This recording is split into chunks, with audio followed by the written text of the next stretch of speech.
성부와 성자와 성령의 이름으로 아멘. 예수님과 어머니 하나 되신 성심을 통해 아버지 뜻 안에서 기도드립니다. 사랑하는 하느님 아버지, 저희가 듣겠습니다. 말씀하여 주시옵소서. 또한 저희 사명을 통해 아버지께서 사랑하시는 자녀들에게 주시고자 하시는 이 진리의 빛이 온전히 그리고 차고 넘치도록 전달될 수 있도록 이 강의를 듣는 아버지께 속한 자녀들, 그들을 축복하여 주시며 그들의 사고방식 안에 살아가는 육적 자아라고 하는 그 악의 뿌리를 캐내어 어머니 발 아래 봉헌드리며 예수의 늑방에 묻고 지옥의 불구덩이 속에 집어던집니다. 모두 불살라 주시어 그들이 이제 신적 자아로 살아가는 영혼들로 재탄생될 수 있도록 축복하여 주시옵소서. 이 모든 기도 우리 주 예수 그리스도의 이름으로 기도드리나이다. 아멘. 성부와 성자와 성령의 이름으로 아멘. 안녕하십니까. 하나님의 뜻성계 피아수녀입니다. 오늘도 하느님 아버지께서 오늘은 특별히 어머니께서 메시지를 주셨습니다. 우리의 사랑하는 어머니께서 어떤 메시지를 자녀들에게 주셨는지 여러분들과 함께 학습해 보도록 하겠습니다. 2021년 12월 8일 한국교회 수호자 원죄 없이 잉태되신 복되신 동정마리아 대축일. 복되신 동정마리아께서 말씀하십니다. 찬미 예수님, 내가 원죄 없이 잉태되었을 때 주 하느님께서 나에게 얼마나 큰 호의를 베푸셨는지 나는 악의 유혹에 단 한 번도 넘어간 적이 없으며 언제나 선과 악을 완벽하게 분별할 수 있었다. 나는 내 티 없는 성심 안에 하느님과 온 인류에 대한 완전한 사랑을 품고 있다. 나는 이 사랑의 불을 다른 이들에게 전파할 수 있는 단 한순간도 놓치지 않았다. 나는 언제나 거룩한 현존을 내 안에 모시고 다녔다.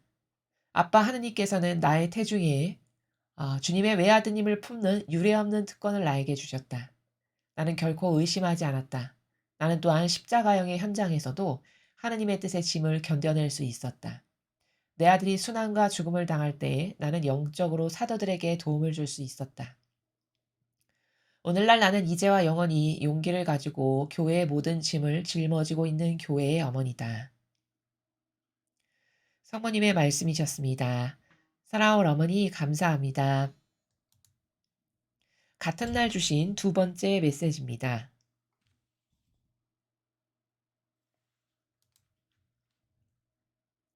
저 모래는 또다시 하느님 아버지의 성심이라고 알게 된 큰 불꽃을 봅니다. 하느님 아버지께서 말씀하십니다. 내 딸아, 나는 미국으로 이주하고 있는 이민자들에게 태아묵주가 전파되길 원한다. 이 궁핍한 작은 이들은 아직 이 묵주에 대해 잘 모르고 있다. 성모님께서 주신 말씀이셨습니다. 사랑하는 어머니 감사합니다.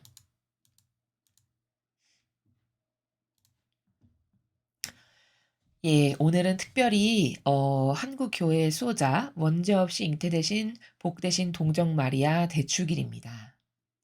자, 그러면 오늘 어머니께서 메시지를 두 차례에 걸쳐서 주셨는데요. 특별히 원죄 없이 잉태되신 축일이기 때문에 우리는 어머니께서 원죄 없이 잉태되신 것에 대한 그 천상적 의미, 본질의 의미를 좀 알고 넘어가야 하겠습니다. 어, 특별하게 지음 받으신 분이 바로 어머니시죠. 예수님은 태생 자체가 하느님의 신성으로 창조되신 분입니다. 자, 그리고 어머니께서는 어머니의 그 태생 자체가 아버지의 뜻의 은총의 바다로 탄생하신 분이십니다. 그래서 똑같은 인간이지만 우리와하고는 그 탄생의 기원 자체가 좀 다르십니다. 자, 그리고 어머니께서 원죄 없이 잉태되셨다라는 것을 어떻게 입증할 수 있냐? 혹자는 이렇게 이야기를 합니다. 신앙인들이면서도 이교도의 교회가 올바르게 전하지를 못해서 이렇게 이야기하죠. 아, 인간이면 원죄를 갖고 태어난 게 당연하지. 다 원죄지. 똑같은 인간인데 어떻게 원죄가 없을 수 있냐. 이렇게 얘기합니다. 자, 그런데 성모님께서 원죄 없이 잉태되셨다라는 것은 그것이 왜 진실이고 사실인 진리냐면, 자, 어머니의 태중에 예수님께서 탄생하셔야 되셨죠. 아버지의 계획이 그러하셨죠. 즉 예수님의 어머니 모친이세요. 그런데 예수님은 아까운데 절대 잉태돼서 탄생하실 수가 없는 분이에요. 선 자체, 빛 자체, 온전함 자체, 완벽함 자체, 진리 자체이기 때문에. 빛이 어떻게 어둠 안에서 태어날 수가 있겠습니까? 그거는 그냥 상식만 알아도 누구나 다 인정할 수밖에 없는 사실이죠. 팩트고요. 그렇기 때문에 어머니께서는 예수님을 잉태하셔서 탄생하게 하신 어머니라는 그 진실 하나만으로도 어머니는 원죄 없이 잉태되신 분이 맞구나가 바로 입증이 되는 겁니다. 왜? 예수님이 아까운데 잉태되실 수 없기 때문에 이 진실, 이 진리 때문에 어머니는 원죄 없이 잉태되신 분이 맞구나. 이렇게 팩트로 입증이 된다는 겁니다. 자, 그래서 오늘은 원죄 없이 잉태되신 복되신 동정 마리아의 대축일입니다. 자, 어머니께서 특별히 오늘 말씀을 주셨습니다. 내가 원죄 없이 잉태되었을 때 어머니가 이렇게 첫 줄부터 밝히시죠. 어머니의 근원이 그 태생이 어떠하신지, 어떻게 특별하신지를 말씀하십니다. 그래서 내가 원죄 없이 잉태되었을 때 주 하느님께서 나에게 얼마나 큰 호의를 베푸셨는지, 자, 어머니께서 이렇게 원죄 없이 잉태되었다라고 하는 큰 축복, 그것을 큰 호의라고 여기서 말씀하셨는데요. 얼마나 큰 축복을 나에게 아버지가 베푸셨는지, 이렇게 감탄하고 계시죠. 자, 그런데 어머니께서 이렇게 원죄 없이 잉태된 축복을 아버지로부터 받았다라는 사실을 이 지상에서 살아가실 때는 어머니도 모르셨습니다. 왜냐하면 우리랑 똑같은 육이라고 하는 한계성 가운데 살아가셨기 때문에 이 빛의 나라를 보실 수 없었어요. 사실적으로. 그런데 그럼 지금 나에게 아버지께서 원죄 없이 잉태되도록 얼마나 큰 은총을 베푸셨는지, 이것은 그럼 어떻게 하신 거냐? 천상에 가셔서 승천하시고 천상에 가셔서 보시니까 거기서는 영만 있는 세계잖아요. 영혼만. 그러니까 모든 팩트를 아주 리얼하고 사실적으로 보시게 되신 거죠. 그래서 천상에 가셔서 확인하시게 보시니 알게 되시니 내가 이렇게 원죄 없이 잉태되도록 아버지의 엄청난 은총을 받았구나 라는 것을 천상에 가서 확인하셨다라는 말씀을 지금 이렇게 하시는 겁니다. 이 행간의 나라가. 나는 악의 유혹에 단 한 번도 넘어간 적이 없으며, 자, 여기서도 우리하고는 똑같은 인간이지만 정말 다르시구나, 특별하시구나를 알 수 있는 게, 인간 중에 악의 유혹에 단 한 번도 넘어간 인간이 있을 수 있나요? 그런 인간은 없습니다. 오죽하면 다른 메시지에서 우리가 깨닫지 못해서 그렇지 매일 죄를 짓는다고 말씀하셨어요, 인간은. 그럼 왜 그럴까요? 어떤 한계성 때문에 그럴까요? 그렇죠. 우리는 태생 자체가 원죄에서 탄생됐기 때문에 그 죄악을 갖고 있기 때문에 매일같이 나도 모르게 혹은 알고도 죄악을 지으면서 살아가는 존재입니다. 근데 어머니는 단 한 번도 악의 유혹에 넘어가신 적이 없대요. 그럼 어머니는 왜 그게 가능하실까요? 그렇죠. 원죄가 없는 상태로 잉태되셔서 탄생하셨기 때문에, 그래서 죄악의 유혹에 넘어가신 적이 없으시다. 이것 또한 입증이 되는 것이죠. 언제나 선과 악을 완벽하게 분별할 수 있었다. 이것도 마찬가지죠. 우리 인간은 선과 악을 완벽하게 분별하나요? 아닙니다. 오히려 이 시대는요, 악을 선으로 알고요, 선을 악으로 아는 사람이 거의 대다수입니다, 지구상에. 그리고서는 자기가 선과 악을 안다고 착각하면서 살아갑니다. 그러나 사람이 저건 악이야 하는 게 본질에 나라서 봤을 때 진짜 악이 아닌 경우가 엄청 많고요. 사람이 야, 저건 착해, 참 선하신 분이야, 야, 저 사람 진짜 인품 훌륭하다, 이렇게 분별하는 것이 거의 다 악인 경우가 무지하게 많습니다. 그럼 이건 뭘까요? 선과 악을 사실은 분별할 수 없는 존재적 한계, 그 정도로 악에게 짓눌려서 살아가는 인간의 상태를 확인할 수 있는 거죠. 그래서 예수님은 아버지는 이런 말씀하시죠, 성경에서. 저 니네베에 왼편과 오른편을 구분도 못하는 그 내 자녀들이 저렇게 많은데 내가 어떻게 가슴 아파하지 않을 수 있겠냐, 이렇게 하시죠. 그 왼편과 오른편도 구분 못한다는 게 뭘까요? 그 정도로 무지하다는 겁니다, 인간이. 그 정도로 본질의 나라, 천상의 나라, 선과 악 이런 것을 도저히 분간하지 못하고 살아가는 존재. 그 정도로 비루하고 그 정도로 악에게 점령당하고 살아가는 존재. 그런데 자기만 깨닫지 못하는 영적 상태. 이것을 성경에서도 말씀하시죠. 그러나 성모님은 원죄 없이 잉태되셨기 때문에 그 원죄가 없으시기 때문에 악의 유혹에도 한 번도 넘어간 적이 없고 선과 악을 완벽하게 분별할 수 있었다라고 자신을 지금 증언하고 계시죠. 어머니께서. 나는 내 티 없는 성심 안에 하느님과 온 인류에 대한 완전한 사랑을 품고 있다. 자, 티 없는 성심이라는 거는 흠이라고는 찾아볼래야 찾아볼 수 없는.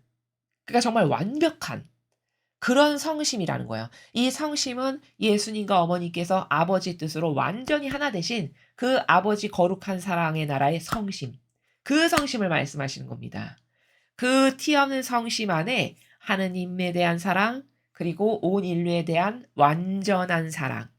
자, 완전한 사랑은 아버지께서 매일 메시지에서 말씀하시는 그 거룩한 사랑이 있죠. 그 거룩한 사랑을 품고 계시대요. 어떻게 가능할까요? 왜? 아버지랑 완전히 하나 되신 분이니까요. 아버지랑 완전히 하나 되셨기 때문에 여기 제가 지금 이 어떤 신적인 나라를 설명할 때 하나 된다라는 거는요. 여러분 이해를 잘 하셔야 됩니다. 사람은요. 하나 되었다 해도 자기 의지로 떨궈져 나가는 게 너무너무 많아요. 빈번해요. 아무렇지도 않게. 그리고도 하나 됐다라고 또 입으로는 말을 하는 이런 수준이에요. 근데 이 영적인 나라에서 이 본질의 나라에서 하나 됐다라고 하면요. 불가분의 관계를 말하는 겁니다. 여러분 잉크하고 물을 섞어 보세요. 그거 분리할 수 있나요? 분리 못하죠. 우린 그걸 불가분의 관계라고 해요. 더 이상 떼내고 싶어도 떼낼 수 없는 완전히 섞인. 제가 그래서 용해라는 표현을 쓰죠. 바로 그런 상태로 하나 되신 거예요. 성모님이 아버지랑 하나 되셨다는 건. 인간처럼 변덕스럽게 어제는 하나 됐다가 좋아서 낄낄거리며 웃었다가 내일은 기분 나쁘니까 또 떨어졌다가 모레는 내가 갈급한 거 있으니까 또 가서 하나 되자 했다가 이렇게 역겨운 하나 되는 거 말고 이렇게 저급한 하나 말고 천상의 나라는 용해. 물과 잉크를 떨어뜨려서 섞으면 도저히 분리하고 싶어도 분리할 수 없는 불가분의 나라의 이런 하나. 이런 하나 되신 사랑을 어머니의 성심 안에 늘 품고 계시대요. 그래서 여기 완전한 사랑이라고 말씀하시는 거예요. 아버지랑 하나 됐기 때문에 아버지가 가지고 계신 거룩한 사랑을 어머니도 가지고 계신 거죠. 그 완전한 사랑을. 지금 그렇게 말씀하시는 것이고요. 나는 이 사랑의 불을 다른 이들에게 전파할 수 있는 단 한순간도 놓치지 않았다. 그리고 또 어머니가 왜 훌륭하고 아름다우시냐. 사람은 이런 사랑이 있어도 내 것에게만 관대하잖아요. 그렇죠? 내 자식, 내 남편, 내 거, 내 가족, 나와 인발부되고 관련된 사람. 이런 사람에겐 관대하고 모든 거 다 퍼주고 싶어 하지만 그러나 조금이라도 뭔가 이해관계가 있는데 저 사람이 별로였어. 나에게 어떤 것을 했는데 그것이 예전부터 남아있어. 이러면 그 사람에게 가족에게 주는 사랑을 똑같이 주냐? 절대 그렇게 안 하죠. 그렇죠? 차별적 사랑, 편견적 사랑 이런 것을 하잖아요. 인간은. 근데 어머니는 사랑의 불이 완전한 그 거룩한 사랑의 불이 내재적으로 늘 마음 안에 계신데 게다가 그 사랑의 불을 전파할 수 있는 단 한순간도 놓치지 않았다. 즉 무슨 말이시면 누군가에게 사랑을 줄 기회가 있어요. 그러면 그 줄 기회를 한순간도 놓친 적이 없으시다는 거예요. 저 영혼에게 내가 이 아름다운 온전하고 완전한 사랑을 이 거룩한 사랑을 좀 줘야 되겠다. 근데 걔가 나에게 뭐 잘못한 게 있어. 어 나에게 예전에 어떻게 한 사사로운 감정이 있어. 이렇게 해서 그 영혼에게 줘야 될 걸 안 주는 이런 것을 안 하시는 거죠. 물론 이런 차이는 있어요. 반향에 따라서 사랑을 다르게 주시는 건 그건 맞습니다. 그건 팩트예요. 그치만 지금 그것과 반향에 따라서 영혼마다 사랑을 다르게 주시는 나라와 제가 지금 후자에 말한 사사로운 감정 때문에 줘야 될 것도 안 주는 이런 것은 다른 별개의 문제죠. 그쵸? 그렇게 어떤 사사로운 감정이나 인간적인 속성 때문에 마땅히 줘야 될 것을 내가 입 싹 씻고 안 주는 이런 것을 절대 안 하시는 그런 어머니의 위대하시고 아름다우신 나라. 그 나라를 지금 후미에 만약에 사랑을 전파할 수 있는 순간이 있었으면 한순간도 놓치지 않고 나는 다 전파했다. 이런 말씀이세요. 그러니까 이 사랑의 불에서 요 불이라는 것은 영적으로 무엇을 의미하냐면요. 변화시킬 수 있는 불. 그러니까 저 영혼을 변화시켜서 혹은 정화시켜서 깨끗하게 해서 아버지께로 되돌리는 혹은 그 영혼이 아버지를 갈망하게 하는 혹은 그 영혼에게 영적 변화가 일어나게 하는 이런 어떤 어 변화시킬 수 있는 불? 또 이 불이라는 것은 의미가 굉장히 영적으로 많은데 본질적으로 인성을 그 인성에 역겨운 것을 다 불살라 태워서 신성으로 바꾸게 하시는 불. 이런 다양한 불의 의미. 그러한 불의 은총을 각각의 영혼마다 필요한 것이 다 다른데 그 각각의 영혼에게 필요한 것을 줘야 될 것을 안 주는 이런 적이 단 한 번도 없으시대요. 나는 언제나 거룩한 현존을 내 안에 모시고 다녔다. 자, 마음 안에 내재화되어 있다라는 단어 여러분 무슨 단어인지 아시겠습니까? 예를 들면 이런 겁니다. 지금 거룩한 현존을 안에 모시고 다녔다는 것은 항상 내재화가 되어 있었다라는 말씀이거든요. 그러면 내재화가 된다는 건 뭘까요? 예를 들면은 내가 부모님이 계신데 부모님을 마음 안에 항상 내재적 나라에서 모시고 다녀요. 그러면은 어딜 가서 맛있는 거를 먹어도 예를 들어 나만 먹는다. 회식을 하게 됐다. 예를 들어. 사회생활을 하다 보니. 근데 회식하는데 너무 맛있는 걸 먹게 됐어. 그러면 내재화하면서 사는 사람은 어떤 마음이 드냐? 그 맛있고 좋은 것을 딱 보면 내 마음 안에 내재화로 항상 모시고 다니는 부모님이 먼저 딱 생각나요. '아 이거 엄마 아빠도 좀 사다 드릴까? 아 이거 맛있는 거 나만 혼자 먹기 그런데. 엄마가 이거 좋아하시는 건데. 아 이거 우리 아빠가 잘 드시는 건데.' 이게 바로 됩니다. 그렇죠? 그게 바로 뭘까요? 현존을 모시고 다니는 사람의 상태가 그렇다는 거예요, 영적 상태가. 마음의 나라가. 우리 인간도 그렇게 부족해도 부족한 인간도 똑바로 된 공경의 마음이 있고 질서가 딱 올바르게 정립되어 있는 사람은 나 혼자 무엇인가 좋은가를 했을 때 내가 사랑하는 누군가가 떠오르잖아요. 마찬가지라는 거죠. 거룩한 현존을 모시고 다닌다는 나라는 바로 그 나라입니다. 어머니는 그러셨다는 거예요, 일평생. 또 아빠 하느님께서는 나의 태중에 주님의 외아드님을 품는 유례없는 특권을 나에게 주셨다. 그렇죠. 엄청난 특권이죠. 은총 중에 이거보다 더한 은총은 없을 겁니다. 여인이 받은 은총 중에요. 나는 결코 의심하지 않았다. 자, 어머니께서 수태고지를 들으시고 많은 역경과 어려움이 또 요셉 성인과의 관계 사이에서 얼마나 많은 어려움과 고뇌가 있으셨겠습니까? 그런데 그런 모든 역경과 앞으로 박해받을 거, 나에게 닥칠 고난 이런 게 있는다 해도 결코 의심하신 적이 없으시대요. 어머니는 그러니까 정신세계 자체가 뭘 눈으로 볼 수 없다고 해서 뭐 눈으로 뭘 봤고 안 봤고에 좌우되지 않는 눈으로 못 봤다 해서 전혀 의구심을 갖지 않는 이 정신세계에서 살아가셨다는 거예요. 그러니까 얼마나 고결하고 아름다우셨겠습니까? 나는 또한 십자가형의 현장에서도 하나님의 뜻의 짐을 견뎌낼 수 있었다. 이 짐은 예수님이 받으셨던 수많은 순환을 바라보실 수밖에 없는 그런데 아무것도 거기 거두실 수 없었던 그 무수히 많은 마음의 짐, 그 마음의 고통, 그 성심의 고통 그러나 그것을 묵묵히 다 나는 견뎌냈단다. 이렇게 말씀하시는 것이죠. 혹은 그 무거운 짐을 예수님이 혼자 짊어지시는데 그것 때문에 '아니 어떻게 신이라면서 아버지는 저렇게 하실 수가 있어? 아니 내 아들이 메시아고 그리스도라는데 어떻게 저 정도로 만시창이가 되게 내버려 두시지?' 이런 어떤 분심이 들거나 의심하는 나라 이런 것이 추호도 없는 이런 나라에서 사셨다는 거죠. 내 아들이 순환과 죽음을 당할 때 나는 영적으로 사자들에게 도움을 줄 수 있었다. 참 여러분 이 문장을 보면요. 아 인간이 참 얼마나 수준이 저급한지를 알 수 있는 게 여러분 보십시오. 지금 위로받아야 될 사람은 누구죠? 순환받으시고 예수님 돌아가시고 그때 위로받아야 될 사람은 어머니세요. 얼마나 고통스러우셨겠습니까? 그 일련의 전 과정을 다 보셨는데 피를 바다처럼 쏟아내시면서 받으신 그 모든 순환 막 침뱉음 아니 이런 부족한 죄악의 인간도 자기 자식에게 누가 함부로 대하는 거 보면은 막 들끓어 오르잖아요.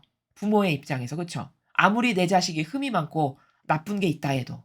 그렇잖아요? 그럼 흠 없이 완벽함 자체인 그 고결하신 인품의 아름다움의 온전성의 완벽성의 빛 자체시면서 그러신 분이 내 눈앞에서 그것도 말할 수 없 그냥 쪼끔 어떤 남에게 요만큼의 싫은 소리만 들어도 요즘 세상 사람들은 길길이 날뛰는데 그것을 무슨 채찍질이며 못 박는 것 모자라서 가시관에 피는 줄줄줄줄 흐르고 또 옷은 다 갈갈이 찢겨지시고 이 수치와 모욕감, 이 치욕감 그걸 다 보셨다고 생각해 보십시오. 아마 보통의 이 강인하지 못한 인간은요. 그 예수님의 순한 고통을 내가 부모인데 내 자식이 그렇게 되는 거를 아마 따라다니면서 봤다. 그러면 심장마비 와서 죽었을 사람도 엄청 많을 겁니다. 그 자리에서 심장에 마비 와서 돌아가셨을 부모님들도 많으실 거예요. 고통스럽게.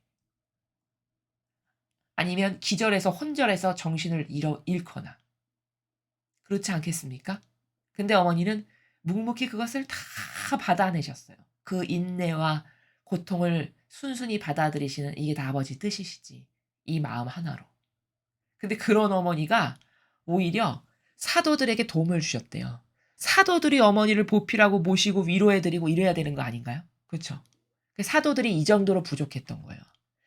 12사도가 이 정도로 하느님의 은총을 받기 전에는 이 정도로 부족하고 이 정도로 참 유아틱하다 그럴까요? 좀 인간적 자연법 언어로 쓰면 그 정도였던 거죠.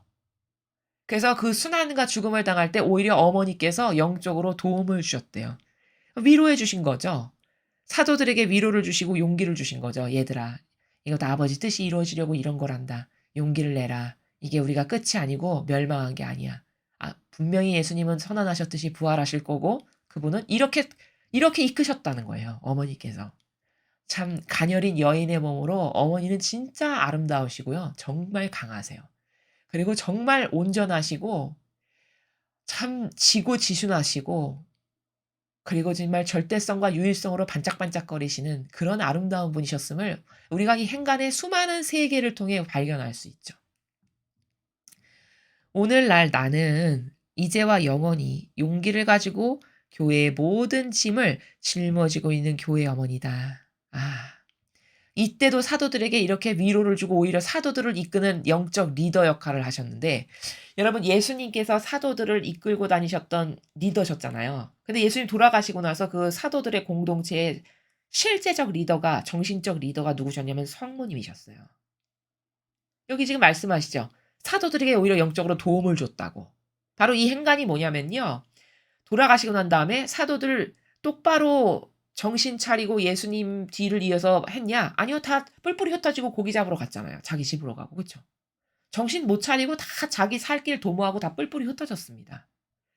그나마 정신 차리고 다시 새로워진 거는 예수님이 승천하셔서 올라가시고 난 다음에 "기다려라. 내가 성령을 보내줄 때까지." 이렇게 말씀하셨잖아요. 그리고선 다락방에서 성령 받고 그때서 달라졌어요, 제자들은요.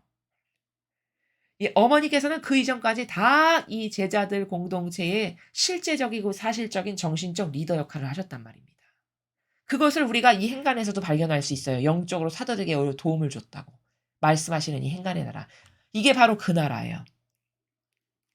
그렇게 교회를 이끄셨던 리더 역할을 하셨던 어머니가 지금도 이 세상에서도 이제와 영원히 이제와 영원히는 뭐예요? 지금까지 그랬고 지금부터도 계속 앞으로 용기를 가지고 교회의 모든 짐을 짊어지고 계시는 교회의 어머니시래요. 그러니까 이 마지막 문장을 통해서 우리는 뭘 발견할 수 있냐면 그러니까 어머니는 이 교회가 똑바로 반영하지 못하는 모든 짐, 이 무거운 죄악까지도 어머니께서 무거운 그 팔을 아버지께서 내리치시기 직전에 팔을 막 떠받드시는 것도 다 어머니가 하시는 일이고 이 교회의 모든 이 잘못한 짐을 짊어지고 계시는 것도 어머니시고 또 이 마지막 문장은 이런 관점으로 볼 수 있습니다. 지금은 이렇게 패망한 것처럼 보이지만 아버지께서 반드시 성경의 예언서에 말씀하신 것처럼 어디 다니엘서나 요한계시록 이런 곳에서 예언하신 것처럼 아버지께서 모두 새롭게 해 주실 거야. 앞으로 미래 교회를. 모두 새롭게 해 주셔서 이제 피앗 교회가 시작되고 성화 시대가 시작될 거야. 그리고 아버지는 이 천년 왕국을 완성하실 거야. 이것에 대한 조금도 믿어 의심치 않는 그 나라. 그래서 사실은 이 어머니의 역할을 인류의 어머니 역할을 하와가 했어야 했으나 하와가 어머니 역할을 똑바로 못 했죠. 마귀의 하수인 역할이나 하고 마귀에게 장신구나 달아주는. 그래 가지고 우리까지도 지금 원죄 가운데 살아가는 비참한 지경에 이른 게 하와 때문이잖아요. 바로 이 하와가 해야 할 모든 일을 인류의 어머니로서 똑바로 못한 것을 지금 어머니께서 성모님께서 인류의 어머니로서 해야 될 모든 일들을 다 도맡아서 하고 계신 상태. 그 인류의 어머니 역할을 하고 계신 상태. 그것을 지금 후미에서도 내가 이런 교회의 어머니다. 내가 사도들도 다 영적으로 돌봤던 그런 어머니고 리더다. 리더 역할을 했다. 예수님 안 계실 때. 이런 말씀을 하시는 나라다라는 겁니다.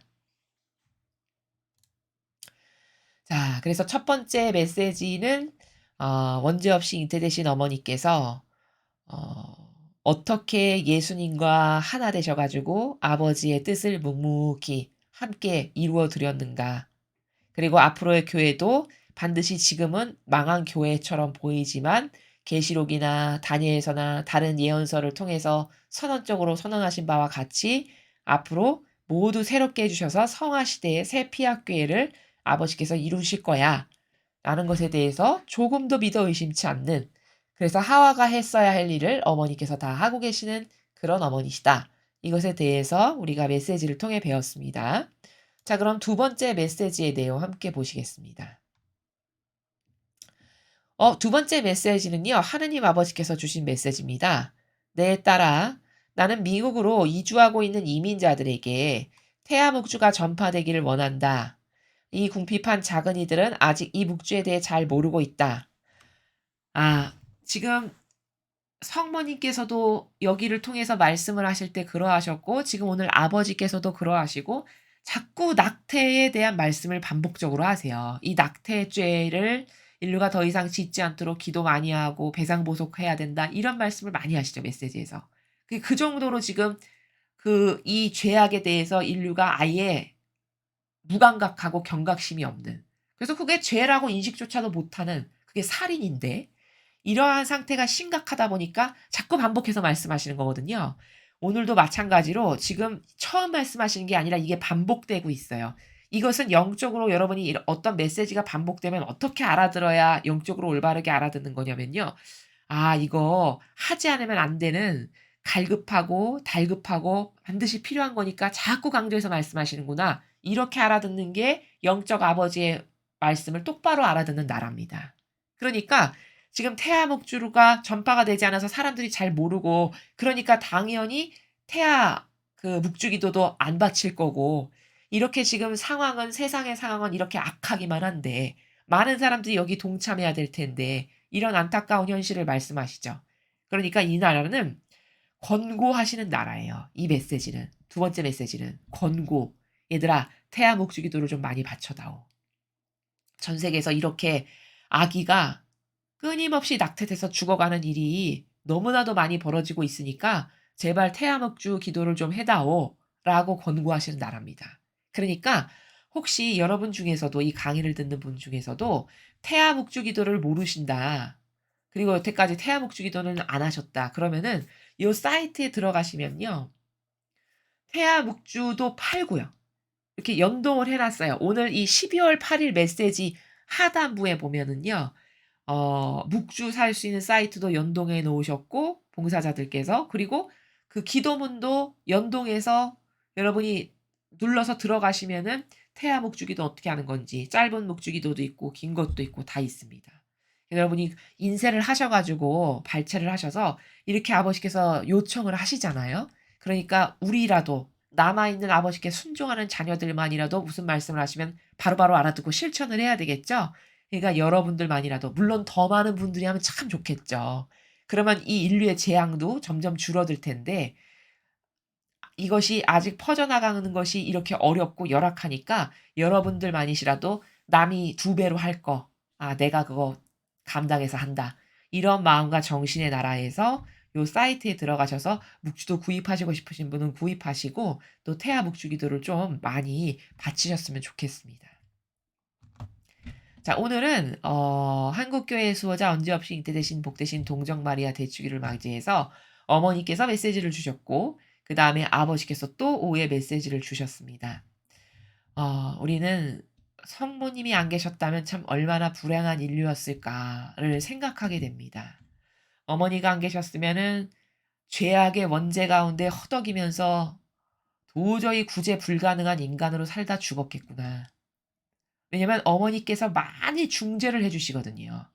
아까도 후미에 "내가 교회의 짐도 다 짊어지고 있는 어머니란다." 그게 뭐예요? 중재자 역할을 하시고 항상. 그렇죠? 또 사도들도 영적으로 돌보셨다는 것은 그렇게 리더 역할을 하고 중재자 역할을 하시고 또 은총을 간구드리면 아버지께 대신 청원드리는 이런 굉장히 중요하고 절대적인 역할을 특히 마시된 어머니께서 많이 하고 계시거든요. 그래서 다른 메시지에서 보면 아버지께서 말씀하시잖아요. 성모님의 성심이 이 마귀가 들끓는 세상에서 너희를 보호할 수 있는 유일한 피난처니까 그 성모 성심에 너희들을 좀 봉헌해라. 이렇게 말씀하시죠. 그 정도로 어머니는 막강한 은총과 힘을 지니신 분입니다. 아버지께로부터 인정받은. 그러니까 그런 어머니께 여러분께서 많이 의탁하고 청원 드리시고 매일같이 성심에 봉헌 드리시고 그래서 이 마지막 시대 악으로부터 보호되기를 열렬한 갈망으로 청원하시고 어려운 일 있을 때마다 마치 자녀가 엄마한테 어려운 일 있을 때마다 쪼르니 달려가서 엄마한테 마음을 확 터놓고 이야기를 하죠. 아버지한테 이야기하는 것보다는 엄마한테 이야기하는 게 더 편하잖아요, 대다수의 자녀들은. 마치 그런 나라처럼 어머니 역할이 영적으로 우리를 그렇게 돌보시는 어머니시다. 그러니까 우리가 그런 어머니께 진정성의 나라에서 어머니를 진짜 공경하고 사랑하는 마음으로 또 어머니가 주시는 이런 많은 은총들에 감사를 드리면서 어 어머니께 많이 의탁하고 맡겨 드리고 믿고 봉헌 드리고 또 그런 어머니를 닮으려고 노력하는 그런 여러분들이 되셨으면 좋겠습니다. 공지사항을 말씀드리겠습니다. 저희 사명이 다양한 분야에 어떤 목표를 세워서 그 목표를 성공적으로 달성하는 어떤 열매를 맺기를 갈망하시는 분들을 도와드리기를 원하고 있습니다. 뭐 그것은 다양한 어떤 분야도 총망라해서 다 가능합니다. 그것이 뭐 세상적인 목표가 됐건 뭐 학생이 공부가 됐건 사업가가 사업 경영하는 데 필요한 어떤 은총이 됐건 혹은 뭐 정치를 원하시는 정치 지망생이 됐건 그 모든 범주를 초월해서 단지 그 도전하고자 하는 사람의 근성과 속성이 성실함이 있고 갈망이 있고 그래서 뭔가 도전해서 이루고자 하는 열정이 있는 이런 분들이면 다 환영합니다. 나이나 성별을 다 뛰어넘고 불문해서요. 종교도 다 저희는 불문합니다. 그런 올바른 속성을 가지고 있으신 분들 그런데 도움을 요청할 때가 없어서 막막하신 그리고 하느님 아버지의 은총에 힘입어 성공적 열매를 맺기를 갈망하시는 이런 분들이시라면 누구라도 다 지원이 가능하시니까 저희 이 유튜브 동영상 하단에 이메일 주소를 통해서 많은 지원하시기 바랍니다. 이상으로 2021년 12월 8일 한국교회 수호자 원죄없이 잉태되신 복되신 동정마리아 대축일 메시지 해설을 마치겠습니다. 감사합니다.